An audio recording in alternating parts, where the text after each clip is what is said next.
joined by the Labour MP for East Kilbride and Straven, Joani Reid, because this is a significant moment in Scotland for the grooming gang scandal. As we know, in June, the Prime Minister launched this inquiry across England and Wales, but Scotland's not included. There's been widespread political debate north of the border about whether a fresh inquiry will be launched there. In September, the First Minister, John Swinney, said he did not think one was necessary, and there has been some campaigning taking place up there in reaction to that, with Joani being a big part of it. Good morning, Joani Reid. Talk to me about what we're expecting from Scottish Labour this morning, taking this argument to the government in Holyrood.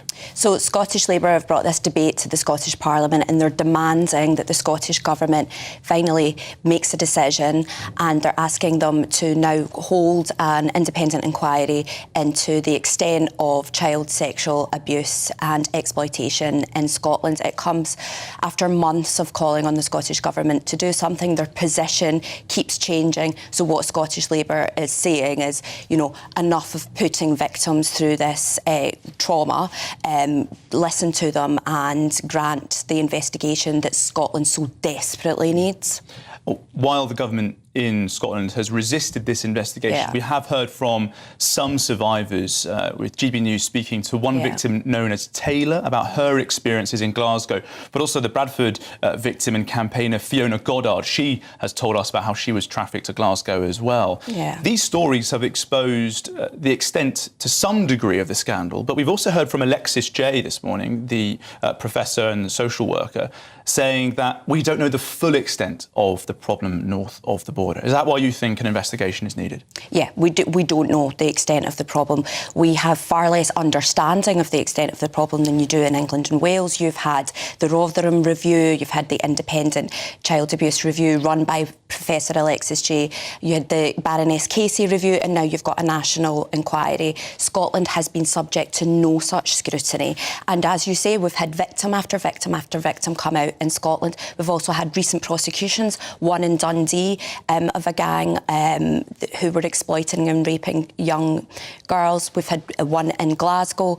So the anecdotal evidence is that it's very much a problem in Scotland, and the Professor Alexis Jay, who is a prominent expert, in fact, the UK's leading expert on child abuse and exploitation, has been used by the Scottish Government to defend their refusal to call for an independent inquiry. Well, Professor Alexis Jay announced last night that she does indeed think that Scotland requires an independent review or investigation. So the Scottish Government's defence is just blown up in their face. So they now have to actually do something to protect and get victims justice. And there's been some controversy about where Alexis Jay stands on this issue, because the Scottish Justice Secretary, Angela Constant, said earlier this year that Professor Jay does not want an inquiry or probe into the issue in Scotland. Talk us through how that's changed. It's an absolute scandal, actually. The Justice Secretary spoke in the Scottish Parliament when an amendment was laid asking the government not for an independent national inquiry, but just to look into, just review the situation in Scotland. The SNP and Greens voted against it.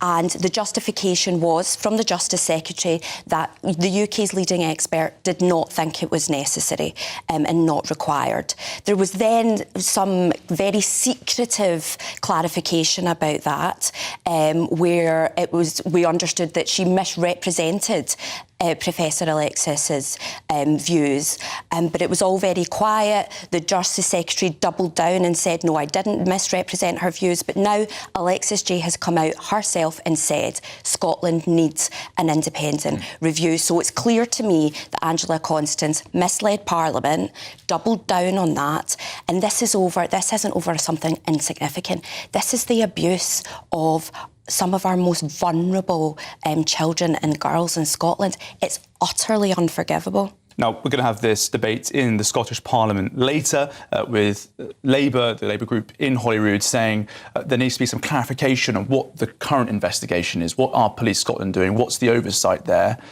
This is quite late for Scottish Labour to be talking about this, bringing in this concern. You are one of the very few politicians in Scotland talking about this issue.